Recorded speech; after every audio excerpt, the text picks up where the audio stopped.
عبدالرحمن سدیس کا محاضرہ ہوا، اس کے بعد لوگ سوالات پوچھتے رہے، تو کسی نے ٹیلی فون کیا عبدالرحمن سدیس کو، امام حرم کو، کہ حضرت کوئی کسی کو حرمین میں، حرم کے اندر مسجد حرام میں ننگے حالت میں دیکھ لے کہ بدن پر کپڑے نہیں ہیں، اس کی تعبیر کیا ہے؟ حضرت نے فرمایا کہ خواب دیکھنے والا کون ہے، اور جس کو دیکھا گیا ہے کہ جس کے بدن پر کپڑے نہیں ہیں وہ کون ہے؟ کسے باشد کوئی بھی ہو، آپ تو تعبیر بتا دو۔ حضرت نے فرمایا کہ تعبیر میں نہیں بتاتا، آپ بندہ بتائیں کہ وہ جو جس کو دیکھا گیا ہے، جس کے بدن پر کپڑے نہیں ہیں بیت اللہ میں، وہ ہے کون، اور دیکھنے والا کون ہے؟ اس نے کہا میں یہ نہیں بتاتا، بس آپ بتائیں بندہ کون ہے، دیکھنے والا کون ہے، کس کو؟ اس نے کہا کہ میں نہیں بتاتا۔ آخر کار حضرت مجبور ہو گئے، فرمایا کہ ہمارے حضرت بابا چیلا سید دامت برکاتہم اللہ علیہ فرماتے کہ ایک بے دین قسم کا آدمی خدا اور رسول کا دشمن، لیکن پھر بھی آدمی جتنا بھی بے دین ہو، جتنا لامذہب ہو، ماں بہن کی عزت، اور اللہ آپ کو بھلا کریے کہ اس کے کیا ہے، اس کا کچھ نہ کچھ تو ہوتا ہے، روایتیں تو اپنی ہوتی ہیں، چاہے وہ مہاجر ہو، سندھی ہو، پٹھان ہو، مسلمان ہو، ہندو ہو، اب وہ ہے لامذہب، لیکن یہ کہ کچھ روایتیں تو ہے۔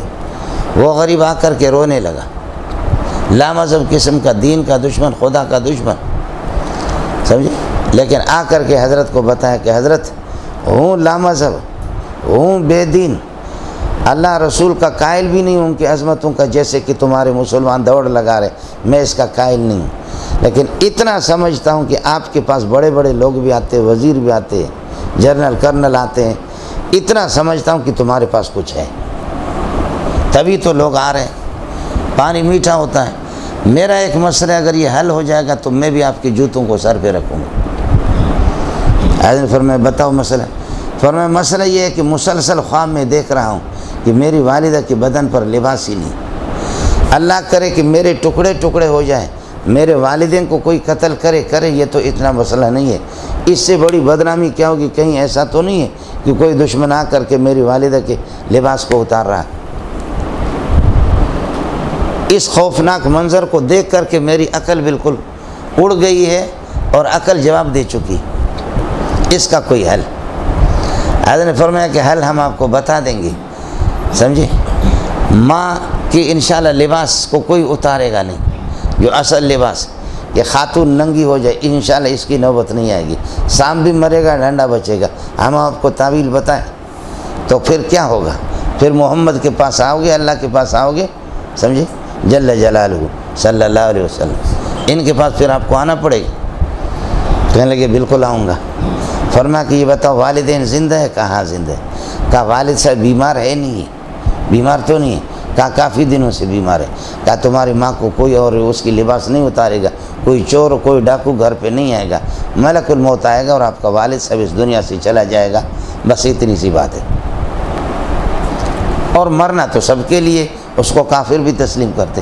چنانچہ ہفتہ نہیں گزرا کہ اسی ہفتے میں انتقال ہو گیا اس کے باپ کا، سمجھے، باپ کا انتقال ہو گیا۔ یہ تو کوئی مسئلہ نہیں ہے، رفع دفع کر کے تعزیت معزیت ادھر، جیسے اس کو تدفین ودفین سے فارغ ہونے کے بعد کچھ دنوں کے بعد آ کر کے کہنے لگے لا الہ الا اللہ محمد رسول اللہ، یہ سب کچھ مجھے محمد نے میرے لیے مسئلہ حل کیا۔ تو حضرت فرماتے تاویل یہ ہن لباس لکم وانتم لباس لہن، سمجھے۔ میں نے کہا کہ حضرت اقدس میں دبئی میں تھا، تو حضرت تشریف لائے تھے، عبدالرحمن سدیس دامت برکاتہم اللہ علیہ دبئی میں تشریف لائے تھے۔ تو کسی نے فون کیا، مسائل پوچھتے تھے، جیسے محاضرہ ہوتا ہے ٹیلی ویژن وغیرہ پر۔ یہ عبدالعزیز الحداد دامت برکاتہم اللہ علیہ جو دبئی کے مفتی ہے، مالکی مذہب کے، یمنی ہے، لیکن اب دبئی کی نیشنلٹی ہے اس کے پاس، بہت قابل آدمی ہے، بہت قابل ہے، اور سیاہ رنگ کے ہے، کالے رنگ کے، دبلا پتلا سا ہے، اور میں اس سے ملا ہوں، بڑا قابل آدمی ہے، اور فقہ حنفی اور فقہ مالکی کا حافظ ہے ماشاءاللہ، بہت قابل آدمی ہے۔ تو مجھ سے بھی فرمایا کہ آپ کا محاضرہ ٹیلی ویژن پہ کرا دے، تو میں نے کہا محاضرہ کرا کے حضرت اقدس رئیس المحدثین اللہ غری کی رحمت کر دے، اس وقت زندہ تھے، مولانا سلیم میری کھال اتار دے گا، تو اس وقت تو یہ سلسلہ تھا حضرت اقدس کا۔ تو میں نے کہا کہ میرے لیے مشکل ہے۔ ان دنوں میں حضرت اقدس عبدالرحمن سدیس تشریف لائے تھے، تو عبدالرحمن سدیس کا محاضرہ ہوا، اس کے بعد لوگ سوالات پوچھتے رہے، تو کسی نے ٹیلی فون کیا عبدالرحمن سدیس کو، امام حرم کو، کہ حضرت کوئی کسی کو حرمین میں، حرم کے اندر مسجد حرام میں ننگے حالت میں دیکھ لے کہ بدن پر کپڑے نہیں ہیں، اس کی تعبیر کیا ہے؟ حضرت نے فرمایا کہ خواب دیکھنے والا کون ہے اور جس کو دیکھا گیا ہے کہ جس کے بدن پر کپڑے نہیں ہیں وہ کون ہے؟ کسے باشد کوئی بھی ہو، آپ تو تعبیر بتا دو۔ حضرت نے فرمایا کہ تعبیر میں نہیں بتاتا، آپ بندہ بتائیں کہ وہ جو جس کو دیکھا گیا ہے، جس کے بدن پر کپڑے نہیں ہیں بیت اللہ میں، وہ ہے کون اور دیکھنے والا کون ہے؟ اس نے کہا میں یہ نہیں بتاتا، بس آپ بتائیں بندہ کون ہے، دیکھنے والا کون ہے کس کو؟ اس نے کہا کہ میں نہیں بتاتا۔ آخر کار حضرت مجبور ہو گئے، فرمایا کہ جس کو ننگے حالت میں جس نے بھی دیکھا ہے کہ اس کے بدن پر کپڑے نہیں ہیں، حرم میں دیکھا ہے، یہ اس بات کی دلیل ہے کہ یہ بندہ گناہوں سے پاک ہے، سمجھے؟ تو وہ بندہ بھی رونے لگا، رو کر کے کہنے لگے کہ حضرت آپ ہی کو دیکھا ہے میں نے، آپ ہی کو ایسا۔ تو حضرت اقدس بھی رونے لگے، سمجھ؟ اللہ پاک نے حرم کا امام بنائے، ایک مقام تو ان کا بہرحال ہے، اللہ نے یہ مقام تو ان کو دی ہے۔ خواب میں اگر آدمی دیکھے، شوہر ایک بیوی اگر بیمار ہے اور شوہر خواب دیکھ رہا ہے کہ میں ننگا ہو گیا ہوں، میرے بدن پہ کپڑے نہیں ہیں، بیوی جب اس کی بیمار ہو تو یقین کر لو بیوی کا انتقال ہو جائے گا، لباس اس کی اتر جائے گی۔ اور اگر شوہر بیمار ہے اور بیوی خواب میں دیکھ رہی ہے کہ میرے بدن پر کپڑے نہیں ہیں، میں لباس سے متجردہ ہوں، لباس میرا نہیں ہے، تو پھر بیوی یہ کہ یقین کر لے شوہر کا انتقال ہو جائے گا۔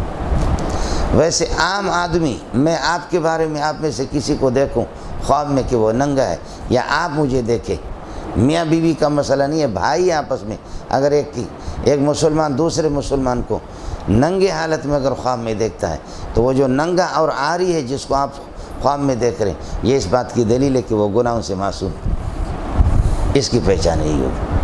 اور ظاہر ہے کہ بیویاں ہن لباس لکم، وہ تمہارے لباس ہے، وانتم لباس لہن، اور تم ان کے لباس ہو۔ لباس کے بغیر انسان کا کیسے گزارا ہو سکتا ہے؟ آپ کا جب لباس نہ ہو تو کتنا اچھا لگیں گے، باہر گھومے پھرے۔ تو فرمایا کہ بیوی کے بغیر تو انسان کا گزارا نہیں ہوتا، سمجھ رہی میں ہے کہ نہیں؟ تو اس وجہ سے پہلے تو پابندی تھی، اب آپ کے لیے اجازت ہوگی کہ لباس ہے، لباس کے بغیر آدمی کب تک صبر کرے گا، سمجھے؟ تو ایک تو یہ کہ بیوی تمہارے لباس ہے، شوہر کے بغیر بیوی اور بیوی کے بغیر شوہر، شوہر بیوی ایک دوسرے کے بغیر زندگی نہیں گزار سکتے، اس لیے کہ بے زن زندگی زندان بود، جیسے کہ دندان کے اندر کوئی چیز پھنس جائے دندان میں تو پھر یہ کہ یہ انسان کی زندگی زندان بن جاتی ہے۔ زندان جیل کو کہتے ہیں، سمجھے؟ قید خانے کو کہتے ہیں ہمارے بلوچ لوگ، فارسی لوگ، سمجھے؟ اب ظاہر ہے کہ میں بلوچ ہوں تو میں اپنے انداز میں گفتگو کروں گا، میری ماں تھوڑی ہندوستان کی ہے۔ تو کیا ہے؟ بے زن زندگی زندان ہے، جیسے کہ اللہ کر کے کیا ہے، دندان میں کوئی چیز پھنس جائے تو زندگی زندان ہے، تو بغیر بیوی کے بھی زندگی زندان ہے۔ السلام علیکم جی دوستوں، آپ نے دیکھا اور سنا شیخ مولانا منظور مینگل صاحب کو کہ شیخ مولانا منظور مینگل صاحب کیا بیان فرما رہے تھے۔